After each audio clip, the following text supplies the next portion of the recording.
That's what I'm going to do. Doug, I'm a little disappointed. You know, third base matters. Is this what third base means to you? My turn. Oh, this is so good. This is too good.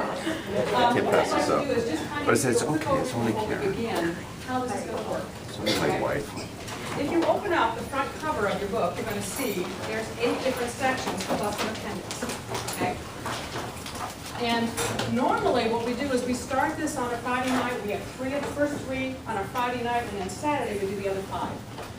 And because of how this is set up, we're now going to do 1 a week for 8 weeks, which is kind of cool because when you go to a conference, as I think I talked about last night, it's like a fire hose. And you walk away and you haven't been able to process and you're just trying to go through it and then you have questions, you don't know how to answer them. But this time what we're doing is we're going to go step by step, take you through the teaching of it. And we're probably going to do a little bit more than we normally would do at a conference because we have more time. And then we're going to break into small groups and then process what you just heard. And then there's enough of us, you know, from Healing Grace that'll be able to walk around and answer questions if you have any, so that, you know, obviously this is not going to be, it'll be life transforming to a degree, but we're kind of skimming the surface. If I can, you know, that's, I don't know how it's saying, but it's just skimming the surface, okay? Front page, you're going to see, also the other thing is, in the very back, we actually have a series of books that we recommend, and we sometimes recommend them as we go, but all we do is we listed all the books in the back, in the very back page. And those are the books we recommend, we use, we teach from. Okay, so if you have any interest, we can actually point out like specific ones at a time when you say, well, what can I do this one, or how can I learn more about this? We can just tell you what those books are. Okay? So, now what I want to also explain, what we're doing is, the verse that we are at Healing Grace is Galatians 2:20. And you can see on the front it says, I've been crucified with Christ, and I no longer live, but Christ lives in me. Now that sounds really good, but how do I do that? And that's the dilemma. Because we try really hard, and we can't make it happen. And we keep failing, and we try harder. And anybody ever feel like they're in a hamster wheel? Spinning and spinning, and then they finally think, okay, I got it, now I'm going to try this. And then they just get tired, and they just step off the hamster wheel. Well, this is what we're doing. We're going to tell you how to get there, which is kind of cool. And that's why it's life-changing. Okay, well, let's begin. We will pray. Father, we just come to you humbly, and I know that I'm not going to change anybody. That it's you in us, and I'm an information giver, but God, you are going to be the one that is going to reveal answers. You are going to be the one to give them the knowledge, and you're going to be the one to help them experience this amazing message that you have given to us. I pray for each woman here this morning. I pray that their hearts are open to hear. I pray that their minds are teachable. And God, you are amazing. This morning, as I was just having my conversation with you, it just blows me away how magnificent you are. And for so many years, I kept you in a box, just taking out when I needed you, pointing out all the things I had done. But you are so much bigger. And that you have shown me over and over again, and I pray that this is the experience that these women will have. So again, Father, all that happens, we are going to give you the glory and the praise. In Jesus' precious name we pray. Okay. Grace Ministries, Abundant Life Experience. This week, we're going to start with concept of God. Now, anybody at 12 Stone knows about the diamond. And what's home plate? God. So it's kind of cool that we're starting with God, which is 12 stones, go around the bases, but we're going to start with God. So I have something here by A.W. Tozer, and he says, what you think of God is the most important thing about you. In our spiritual lives, we cannot transcend the God we worship. We can rise no higher than what we believe to be the highest. Our concept of God will have a marked effect on our practical lives. The psychological fact that we tend to become like what or whom we admire the most. I don't know about you, when my boys were little, they wanted to be Superman and they'd run around the backyard, and that's where they would jump off their beds, they would jump off because that's who they want to be like. Have you ever seen a young child copy dad, or a daughter, copy mom? And that kind of scares us as parents because we're like, oh wow, I don't want to screw up because they're trying to be like me. Well, that's what they're saying here. Hero worship produces followers who tend to emulate their idols, whether they are athletes, saints, or gods. Because worshipers become like the gods they worship. Our godliness tends to become like our God. Our concept of God will therefore define the limits of our godliness. So when we talk about the concept of God, many times we think we know who God is. I thought I knew who he was. He's just big and kind of created everything and, whatever. But there is something that was amiss for me. And I recognize, as we all will, that our concept of God comes from a lot of times our own personal experience. And the world is trying to get us off track. You understand that. Because the world doesn't want us to have this abundant life. It wants us to be discouraged because then we try harder. We don't depend. So one of the ways it happened is like when I was a kid, anybody ever see the Roadrunner cartoons? You like the Roadrunner cartoons? I felt so bad for the Roadrunner. I'm not the Coyote. I mean, I know it would have been rated like PG-13 if the Roadrunner, the Coyote ever caught the Roadrunner, but in my heart I wanted him to catch him so badly. Just once. This poor Coyote had spent how much money if he Acme, whatever his company. So I just have a little clip for those who may not have remembered, just think of the money he could have spent to buy food, and he spent it on all his equipment anyway. So, just a thought.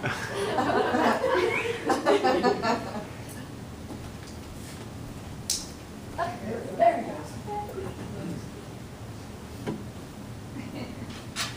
What? It tastes just like that to catch it. Help? Wow. They gave me this button, sir. Let me go out of it. Trust me.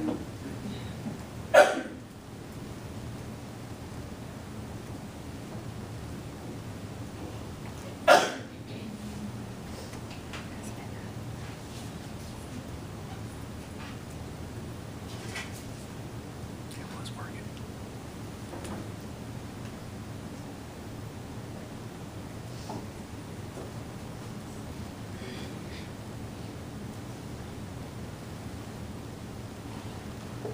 We had technology people and lighting people getting us all set for us. Then they left. Pardon? Then they left us. If we close it and reopen it, I'll run. If you can't get it to work, I can just go on to the next one. You want to just skip it? Not yet. Okay. I'm going to give you a little precursor while they're doing that, getting it working. When I get excited, I talk fast. Anybody that's known me any period of time knows that. So I'm very excited about this. So I may start It's speeding up. playing. It's just not And then my mind is constantly saying, slow down, slow down, slow down, slow down. And then I might forget what I'm going to say next because I'm slowing down so much. I apologize ahead of time, and I don't want you to miss it. So if I start to go too fast, kind of go, do something, like wave your arm, whatever, or, When I was in the 8th grade, I had to give a speech on, well, it was a choice. You could choose whatever you want. And there was this story I heard about the Triangle factory fire. And this was in Chicago, and this was where all these young girls would just spend the entire day sewing. And it was just miserable conditions, but this is what they did in those days. Children worked. And so this was filled with these young girls who were sewing, and because they didn't have the right codes, fire codes, there was a fire that started and there was no way for them to get out, and hundreds of these young girls died. It was an incredibly, it's just horrible, heart-wrenching story. So I had read it in my American Heritage, because we got this regular subscription American Heritage, and so I thought, oh, this is going to be good. This is going to really capture their attention. I'm going to do this. So I get this whole speech written up about this Triangle Fire Company. And I'm in front of my class, your mouth is dry and you're like sweating and everything else, but you're doing your little speech and you're talking and everything else. And at the very end, I didn't get a single, nobody was like, or, and the whole comment was, I had no idea what she said, because she talks so fast. And I was thinking 7, 8 minute speech, it was like a 4-minute speech. Then when I was a senior in high school, I thought I'm going to try this again. I'm going to take public speaking, because for some reason, some way, I'm going to have to do public speaking or something. So I go to this class. We're all sitting in a class, and the teacher decides that she's going to walk around the room and tell us what's wrong with us. She got to me and she called me the sewing machine. Very edifying. I mean, like, I didn't know that. In fact, that was one of those moments, and you know, my fleshly moment where I went, well, and I told her what was wrong with her speaking. So anyway, here we go. Here we go.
What does this tell us? This tells us that the roadrunner runs really fast, and that coyote doesn't. But a roadrunner's top speed is 20 miles per hour, while coyotes can reach speeds of up to 43 miles per hour. My whole childhood was a lie. So now, if that was a lie, what else is a lie? What have you heard and believed about God that was not true? We believe if we pray to God, He should give us what we want. When I was 21, I had been engaged to a guy, and then I graduated college, and we had broken up. I broke up with him. And then I graduated and went down to this little town in Pennsylvania with my mother because I was up in Boston. And then I started thinking, I'll never get married. Oh my God, you're getting married. What am I going to do? Oh my goodness, I'm not going to get married. So I started contacting him again. And I talked him into coming out to visit me. And at first he wasn't going to come and see me. And I remember driving down the road because God had to give me what I wanted. Why would He not give me the man of my dreams? Even though it was just kind of, I was getting scared I'd be home. And so I'm driving down the road and I wanted to pull into a pylon and just drive and just end my life. Anybody been there? I mean, especially as someone who has not seen much of the world. We think that God should give us what we want because we know what's best. And that scares me because he's in Arizona and he's got 6 kids and he works in the factory. And I married this amazing man. Anybody know him? So luckily, God knew way better than I did. But unfortunately, we all have this expectation that God should make us happy.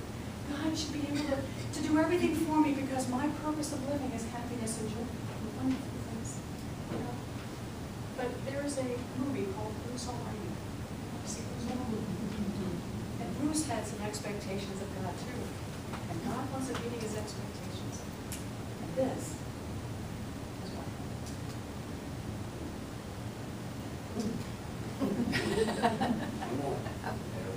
That's it. thank God you're all right. God, yeah, let's thank God, shall we? For His blessings are raining down upon you. Wait, that's not rain! Please don't do that. You know everything happens for a reason. That I don't need. That is a cliche. That is not helpful to me. The bird in the hand's worth 2 in the bush. I have no bird. I have no bush. God has taken my bird and my bush. Oh, I see. So God is picking on you? Is that what you're saying? No, He's ignoring me completely. He's far too busy giving Evan everything he wants. Oh, that's great, Sam. But you missed your target. I'm over here. Dog. Not the dog's fault. No, it's God's fault. Gave them the wrong coordinates. Enough, all right? You just stop being such a martyr? I am not being a martyr. I'm a victim. God is a mean kid sitting on an anthill with a magnifying glass. And I'm the hint. He could fix my life in 5 minutes if he wanted to, but he'd rather burn off my feelers and watch me squirm. Sweetheart, I know that you're mad. It's completely understandable. What Evan did is slimy and wrong. But this day could have been so much worse. I'm just glad you're okay. Okay? Newsflash. I'm not okay. I'm not okay with a mediocre job. I'm not okay with a mediocre apartment. I'm not okay with a mediocre life.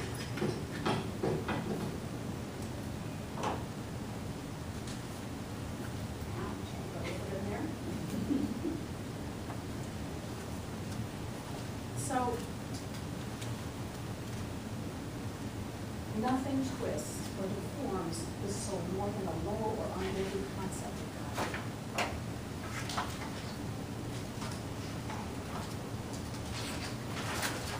So where does our concept of God come from? Well, we basically have two concepts of God. First, we have an intellectual. Those are your Sunday school answers. And then we have emotional. So often in life we're told, yes, don't believe those emotions. They're not true, they're not. But the emotions are very real. And when push comes to shove, how you feel is truly what you believe. I mentioned last week when my daughter ran away to Texas when she was 18 with a 35-year-old man who was on parole. I wasn't saying, God is there for me. He's doing wonderful things. God, I trust you. I was on my hands and knees crying and screaming, God, why? I did everything you asked me to do. Why would you let this happen to me? Why? All those things you told me, all those things I believe were promised were not true. That's really what I believed. I believed if I did A, B, and C, God owed me D. So what I'd like you to do now is take about 5 minutes. If you go back in your book, there's going to be maybe a few pages back. There is a Who is God questionnaire. Now there's two. The first one is what I'm calling your Sunday school answers. When I think about being with God, I feel warm, wonderful, loved. But that's not the one I want you to fill out. Go to the next page. And this is what it says, and this is what I'd like you to take a few minutes to do. It's important to be transparent and state how we think and feel about God when we are feeling our worst and walking after our flesh. Our transparency will expose that even though we know the right answer, sometimes we don't believe the right answers. God will not be disappointed with us because we are honest. He already knows everything about us. How we handle worst days and walk after our flesh. He still loves us with all of his great and wonderful heart. By being honest with ourselves, we can begin to understand our true concept of God. So please answer the following questions with answers that honestly state your feelings of your worst day. If you don't have an answer, just go to the next one. But just take a few minutes and just go through there and just put down the first thing that comes to mind.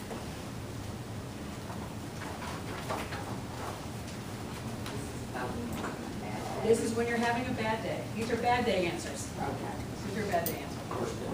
Worst day, yes. You're in bed, you don't want to get out, and get up in the morning, you just don't want to face another day. How do you feel? Where's God?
everybody just about done?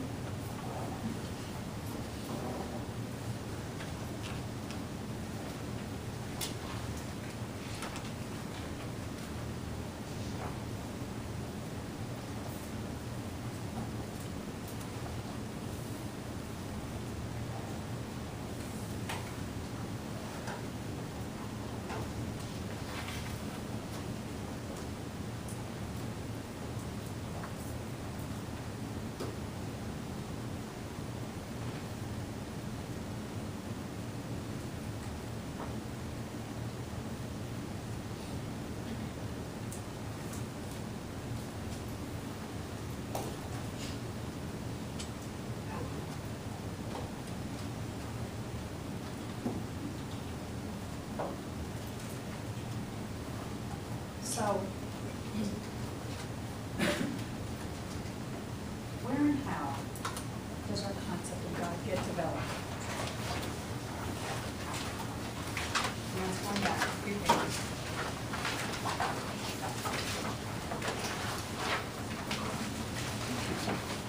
The first is the intergenerational cycle. And this is what's passed from one generation to the next. My parents, my grandparents, they were all in the Salvation Army. And in the Salvation Army, they believe you can use your salvation. They believe you can lose your salvation, and they believe in backsliding. And we practiced it. I thought that was funny, no? No. But anyway, so I remember when my grandfather was dying, near the end of his life, he had cancer. And I would go in and see him, and he would lay on his bed, and his eyes were closed, and I thought he was sleeping. Now, mind you, he's been a pastor for like 65 years, and he was in his 80s when he died. But I just said, oh, Grandpa, I didn't want to wake you up. And he says, oh, honey, I wasn't sleeping. I was praying. I said, you were? Yes, I was praying that God would forgive me for all the things I've done. And he would let me go to heaven when I died.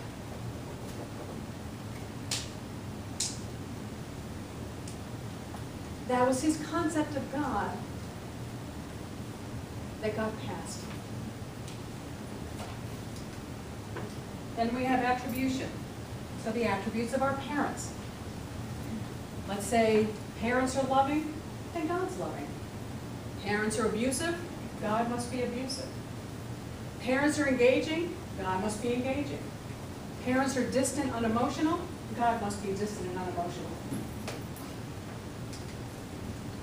Parental projections.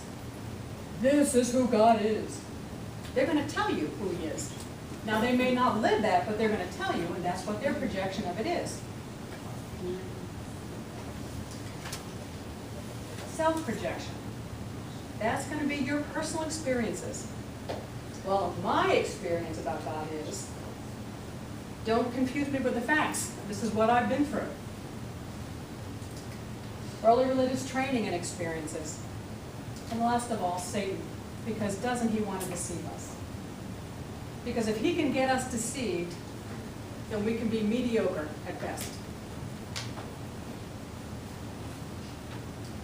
What I'd like to do now, and I want you to see where you connect with these, but there are the 18 most common misconceptions concerning God. And we're just going to sort of go through them, and as we go through them, see if any of them kind of connect for you. The first one is going to be the emotionally absent God. Now, you do not have this in your notes. If you have a note page, if you want to write them out, that's, you can do that. But there's like, you'll see on the opposite page or whatever, you can just write these out. But the emotionally absent God. So let's say you have a passive father, and when you're under pressure, you're going to trust the lying emotion that God's not going to help, answer, or come quickly or listen, because that was the role model. How about the God of judgment? You ever feel judged growing up? Don't do the right thing, you're in trouble. Expectations were high, and you just kept going after it. Then you have the distant God. The distant God is, I can't reach him. I know he's there, but I call to him, but he doesn't respond.